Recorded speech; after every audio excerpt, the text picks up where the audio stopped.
నమస్తే, welcome to yo-yo TV. ఆంధ్రప్రదేశ్లో already అరెస్టుల పర్వం కొనసాగుతూనే ఉంది. దానికి కారణం గతంలో వాళ్ళు చేసినటువంటి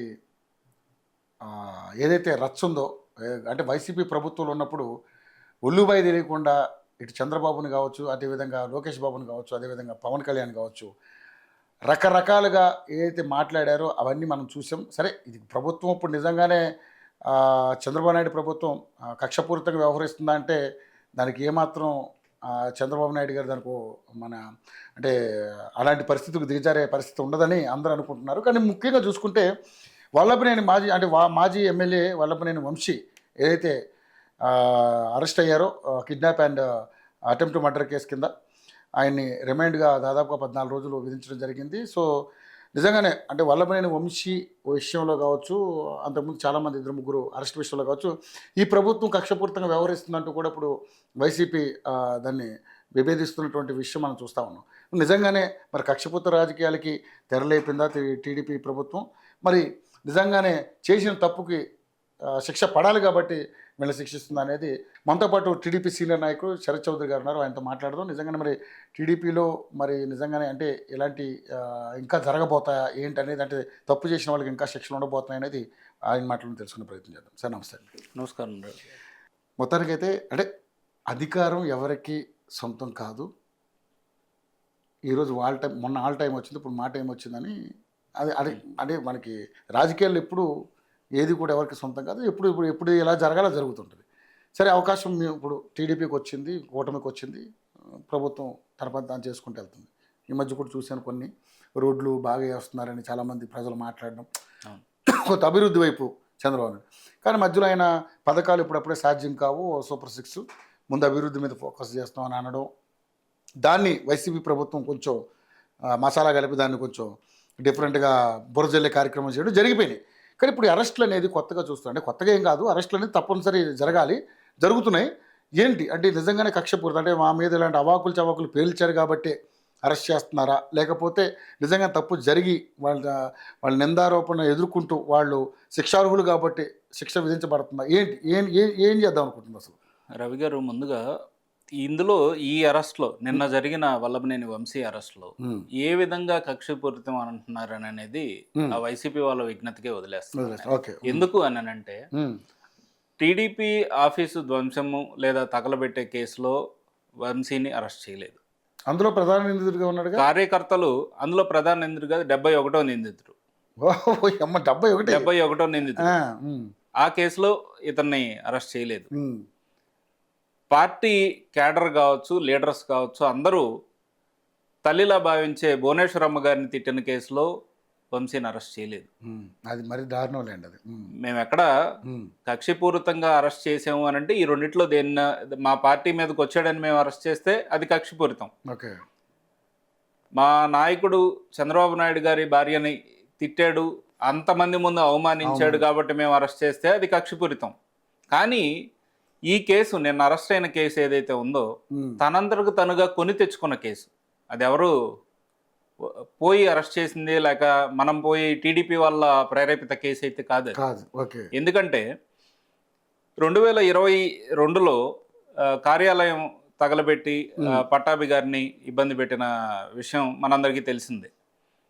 అందులో సత్యవర్ధన్ అనే పార్టీ ఆఫీసులో పనిచేసే కార్యకర్త, అతని కంప్లైంట్ ఆధారంగా కూటమి ప్రభుత్వం వచ్చిన తర్వాత కేసులు నమోదు చేయటం కావచ్చు. ఇదివరకు వైసీపీలో ఎలా ఒక కేసు నమోదు కాల, ఇప్పుడు కేసు నమోదయ్యింది. అందులో ఇతను 71వ నిందితుడు.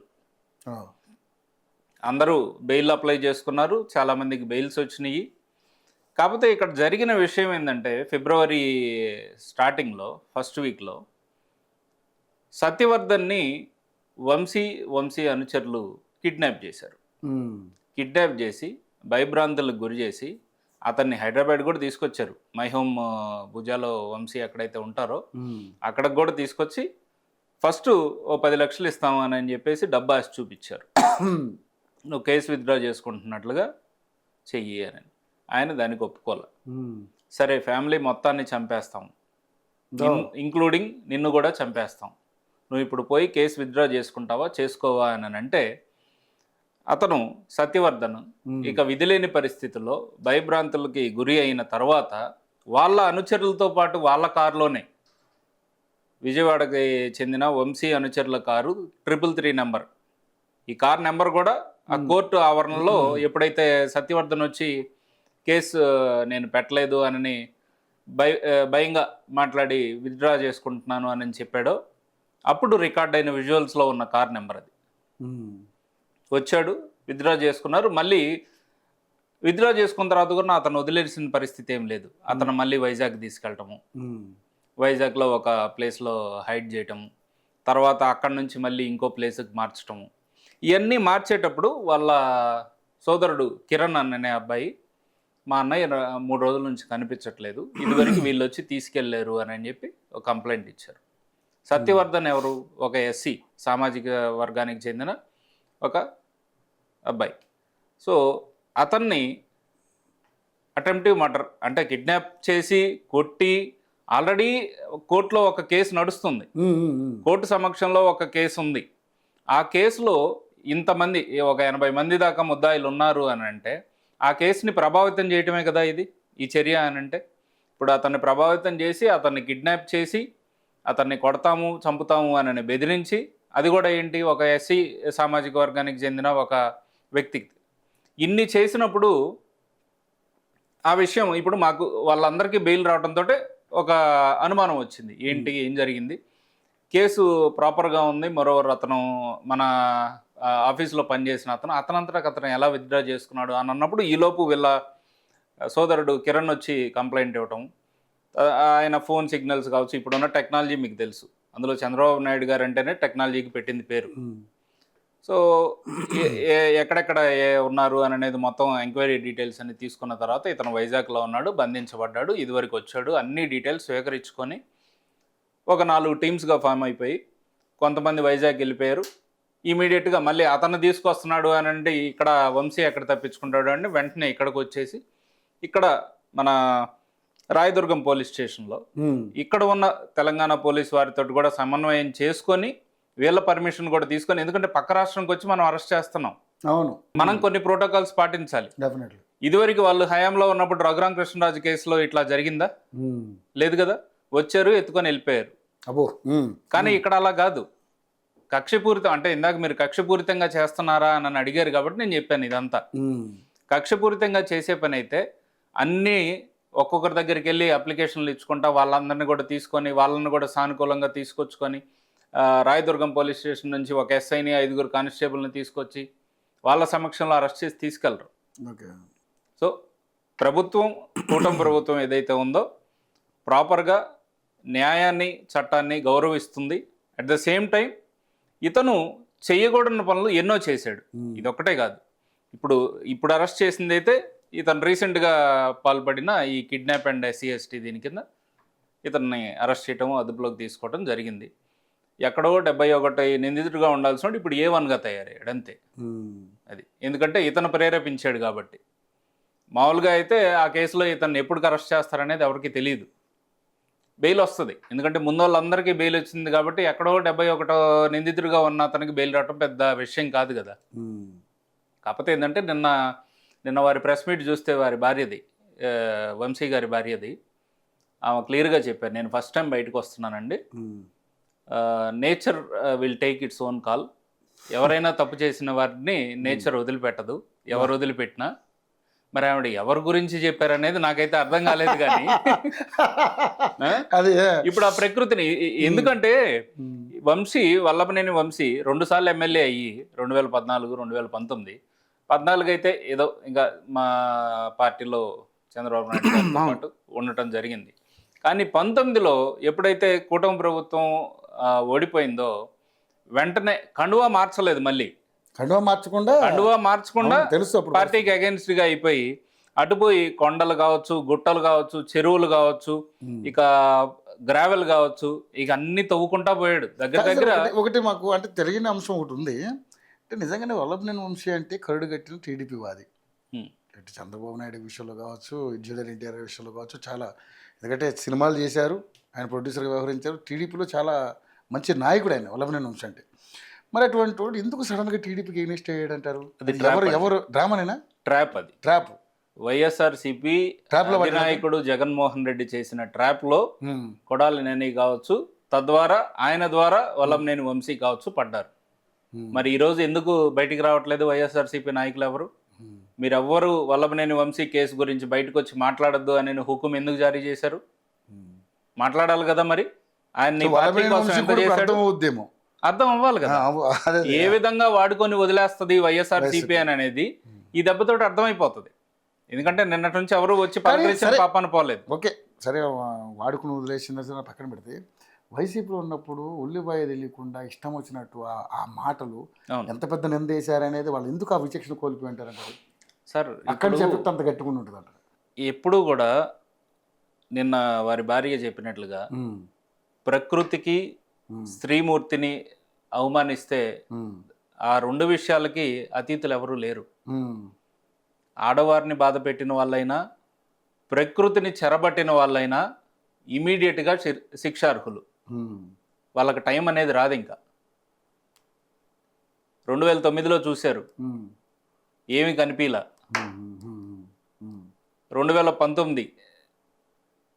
2019లో ఒక అవకాశం ఇస్తే 24 వరకు ఏం చేశారనేది చూశారు. ఆ తర్వాత ఏమైంది? 151 నుంచి ఎక్కడికి పడిపోయింది? 11కు పడిపోయింది. మరి ఇప్పుడు 2.0 అంటున్నాడుగా. 2.0 అని అంటే ఇంకొక ఇద్దరిని చంపేస్తానని అంటున్నాడు డైరెక్ట్గా. అది ఎందుకు అర్థం కావట్లేదు మీకు ఎవరికి? ఇంకో ఇద్దరు చంపేస్తారు. 1.0లో నేను వివేకానందని చంపేసి వచ్చాను, 2.0లో ఇంట్లో ఇంకొక ఇద్దరు ఉన్నారు అని అంటున్నాడు. అంటే వాళ్ళిద్దరు వాళ్ళ అమ్మ చెల్లి. వాళ్ళు ఎంత భయపడుతున్నారు చూస్తున్నారు గత 5-6 రోజుల నుంచి. కానీ చాలా మంది అట్లా మాట్లాడుతున్నారు. కానీ ఎందుకు అట్లా అలా తప్పు కదండి. ఇప్పుడు వంశీ చేసిన విషయం ఇందాక మీరు మాట్లాడిన దాంట్లో ఎంత జుగుప్సకరంగా మాట్లాడాడు. ఇప్పుడు ఈయన మాట్లాడినప్పుడు as a party leader Jaganmohan Reddy వ్యతిరేకించాలి కదా, ఖండించాలి కదా, సీఎం స్థాయిలో ఉన్నాడు కాబట్టి ఖండించాలి కదా. కానీ ప్రోత్సహించాడు.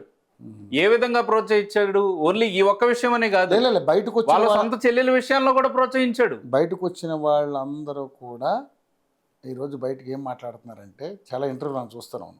రీసెంట్లీగా నేను వాసిరెడ్డి పద్మనాథ్ గారు చూశాను. స్క్రిప్ట్ ఇస్తాడంట ఆయన. అవును, అది చదవాలంట. అదే చదవాలి అంతే, అందులో పళ్ళు పోకూడదు. అలా తిట్టమంటే అలా తిట్టాలంట. 2 గంటలు టైం ఇస్తారు స్క్రిప్ట్ పంపించిన తర్వాత. తాడేపల్లి ప్యాలెస్ నుంచి 2-2.5 గంట టైం ఇస్తే నిజాలు ఏంటో మనకు తెలియదు. కానీ ఇప్పుడు బయటకు వచ్చి వాళ్ళే బురద జల్లే కార్యక్రమం జగన్మోహన్ రెడ్డి మీద చేయొచ్చు కూడా. ఎందుకంటే ఇప్పుడు ఎందుకో పరిస్థితులు మారినాయి కాబట్టి మళ్ళీ కేసులు తిరగదోడి మమ్మల్ని అక్కడ బొక్కలు వేస్తారని. బయటకి పార్టీలు మారిన వాళ్ళు బురద చల్లొచ్చు, కానీ సొంత చెల్లి సొంత తల్లి బురద చల్లాల్సిన అవసరం లేదు కదా. మొన్న విజయం గారు ఎన్సిఎల్టీలో ఒక పిటిషన్ ఫైల్ చేశారు, కౌంటర్ పిటిషన్. ఏదైతే సరస్వతి భూముల్లో మా జగన్మోహన్ రెడ్డిని మీరు నమ్మద్దు, ఆయన అన్ని అబద్ధాలే చెప్తున్నాడు, ఇది కేవలం కుటుంబ కలహ, దీంట్లో మీరు జోక్యం చేసుకోవాల్సిన అవసరం లేదు, ఒక 38 పాయింట్లతోటి ఒక పిటిషన్ వేశారు. చూసారా? ఇంకా అంతకంటే ఏం కావాలి ఒక మనిషి వ్యక్తిత్వం గురించి చెప్పడానికి? అంటే తల్లి కొడుకు గురించి అట్లా చెప్పడం అనేది కొంచెం బాధాకరమైన విషయం. బాధాకరమే కదా. ఎంత చెడ్డవాడైనా సరే కొడుకుని హక్కుకు తీసుకునే మనిషే తల్లి అవుతారు కదా. కానీ ఆవిడ బయటకు వచ్చి చెప్పారు అని అంటే, నాకు మొన్న వైసీపీ నుంచి ఒక సీనియర్ లీడరు, వారితో నేను మొన్న ఒకసారి మాట్లాడాల్సి వస్తే వేరే టీవీ డిబేట్లో మాట్లాడుతూ ఉంటే, కొన్ని సిచ్యువేషన్స్లో ఆమె దూరం నుంచి చూసి వెళ్ళడానికి వచ్చిన పర్సన్ లాగా ఉన్నారంట విజయమ్మ గారు. వచ్చి రేపు అబ్బాయి బర్త్డే ఉంది కాబట్టి వచ్చి ఆయన ఆశీర్వదించి కనీసం అక్కడ టిఫిన్ కూడా చేయకుండా నోవాటెల్కి వెళ్ళి పెరుగన్నం తిని హైదరాబాద్ వచ్చిన రోజులు ఉన్నాయంట. తెలుసా మీకు ఇవి? కొడుకు పరాయుడు అయిపోయాడు, అది తల్లి పరాయుడు అయిపోయింది ఆయనకి. అది సో ఒక పూట మనం భోజనం పెట్టే స్థితిలో వెనక డబ్బులు ఉన్నాయి, డబ్బులు లేక భోజనం పెట్టడం కాదు, ప్రేమ అనురాగాలు ఆ విధంగా అన్నమాట, మనసు లేక. అది సో ఇందులో ఎక్కడా కూడా రాజకీయ కక్ష అనేది లేదు వంశీ విషయంలో అయితే. ఖచ్చితంగా ఇప్పుడు ఆయన చిన్న చిన్న తప్పులు ఆల్రెడీ పెద్ద తలకెళ్ళి స్టార్ట్ చేశారు చాలా మంది. నిన్న కంప్లైంట్, నిన్న అతనికి ఎఫ్ఐఆర్ అయినప్పటి నుంచి చాలా మంది వస్తున్నారు. ఇప్పుడు మొన్న విజయవాడలో వరదలు వచ్చినాయండి, బుడమేరు వరదలు వచ్చినాయి. ఈయన అక్కడ అంబాపురం చెరువు ఏ విధంగా దొవ్వితే అంటే పోలవరం కుడికాలువ నుంచి వచ్చే వాగు ఏదైతే ఉందో ఉమ్, అక్కడ ఆనుకొనున్న అంబాపురం చెరువుని ఉమ్, ఏ విధంగా మట్టి కావచ్చు ఇవన్నీ తవ్వితే ఆ రోజు దీనికి దారి తీసింది. ఉమ్. బుడమేరు వాగు పొంగటం కావచ్చు, దాన్ని మళ్ళీ వీళ్ళు పూర్తి చేయటం కావచ్చు, ఎంత లాస్ అయింది. ఉమ్. ప్రాణ నష్టం జరగలేదు, జరగలేదు, ఆస్తి బట్ ఆస్తి నష్టం ఎంత జరిగింది. 10 రోజులు స్తంభించిపోయింది కదా విజయవాడ నగరం మొత్తం. ఏ విధంగా 200 కోట్లు దగ్గర దగ్గర ఇతను అవినీతిగా అక్రమంగా సంపాదించాడు ఇప్పుడు వరకు, గత 10 సంవత్సరాల్లో ఆయన ఎమ్మెల్యేగా ఉండి. బో. ఉమ్, సో అన్నీ ఒక్కొక్కటి బయటకు వస్తాయి.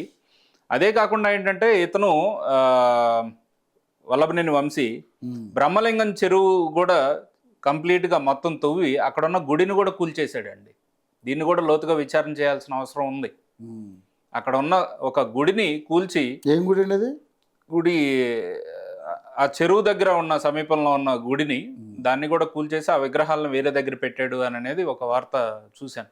ఓకే. వాటి మీద కూడా ఒక కంప్లీట్ ఎంక్వైరీ అనేది కూడా జరగాలి. ఇంకా వస్తున్నాయి, కంప్లైంట్స్ అన్నీ వస్తున్నాయి కాబట్టి ముందుంది ముసళ్ళ పండగ. ఖచ్చితంగా ఎవరూ తప్పించుకోలేరు. ఇంకా ఇది రెడ్ బుక్ ప్రభావితం అయితే కాదు, కానీ అది ఓపెన్ చేసే టయానికి ఎక్కడ ఉండాలి అని అనేది ఆల్రెడీ దేవుడు పైన స్క్రిప్ట్ రాసేసాడు, దాని ప్రకారమే జరిగిపోతుంది. నేను ఒక ముఖ్య వ్యక్తి గురించి అడగాలి, మీరు ఎలాగ వచ్చారు కాబట్టి ఇప్పుడు సడన్గా గుర్తొచ్చింది నాకు. కేపాల్ ఏంటంటే ఎలా మాట్లాడుతున్నాడు, ఒరే లోకేష్గా, ఒరే చంద్రబాబు ఇట్లా మాట్లాడుతున్నాడు ఆయన. మీరు చూసారా మొన్న ప్రెస్ మీట్లో అయ్యి ఆయన? అసలు ఆయన ఎందుకు అట్లా మాట్లాడుతున్నాడు?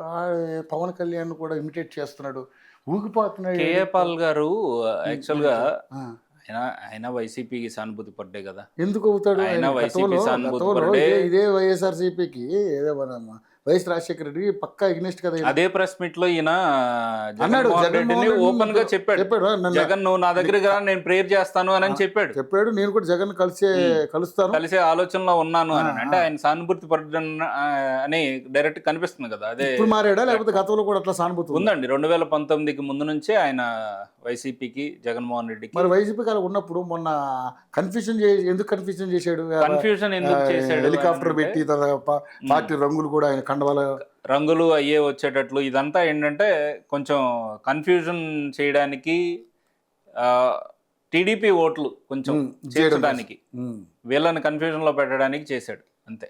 ఓకే. సో మరి ఆయన ఎందుకు ఇలా మాట్లాడుతున్నాడు టూ మచ్గా? అందరికి టైం వస్తుంది, అందరికి టైం వస్తుంది. కాకపోతే ఆయన అంత సీరియస్ పొలిటీషియన్ గా కాదు, ఎక్కడా కూడా పట్టించుకునే వాళ్ళు లేరు కదా. చాలా మంది ఇప్పటికే ప్రజాస్వామ్య దేశంలో చూస్తున్నారు కాబట్టి ఎవరిని సపోర్ట్ చేస్తారని. కానీ ఆయన కూడా చాలా పెద్ద తప్పు చెప్పాలండి. ఇప్పుడు వాస్తవంగా ఇండియాలో ఉన్న పొలిటీషియన్స్ మొత్తంలో కూడా వయసు రీత్యా కావచ్చు, అనుభవం రీత్యా కావచ్చు, అన్నిట్లో చంద్రబాబు నాయుడు గారిని మించిన లీడర్ అయితే ఈ రోజు వరకు లేరు. అది ఓకే, ఆయన ఉన్నారు కానీ ఇప్పుడైతే లేరు కదా. ఆయన ఫక్తు రాజకీయ నాయకుడు కాబట్టి ఉన్నారండి. కానీ నేనంటే కేపాల్ గారి గురించి అనేది, ఆయన ఏదో సరే ఆయన ప్రయత్నం చేస్తున్నాడు, అందరూ ఆయన్ని కామెడియన్ అని, లేకపోతే జోకర్ అని, లేకపోతే ఒక బఫూన్ ఇలా మాట్లాడుతున్నారు. ఆయన ఎంత పెద్ద అంటే ఒకప్పుడు దేశానికి బాగా తెలిసిన వ్యక్తి. కాకపోతే ఏంటంటే ఇప్పుడు ఆయన చేస్తున్న కొన్ని అనాలోచిత చర్యల వల్ల ఆయన ప్రతిష్టకే భంగం కలుగుతుంది అంతే. థ్యాంక్ యూ అండి, థ్యాంక్ యూ సో మచ్. మరిన్ని అప్డేట్స్తో మళ్ళీ కలుసుకుందాం. Right, fourth studio.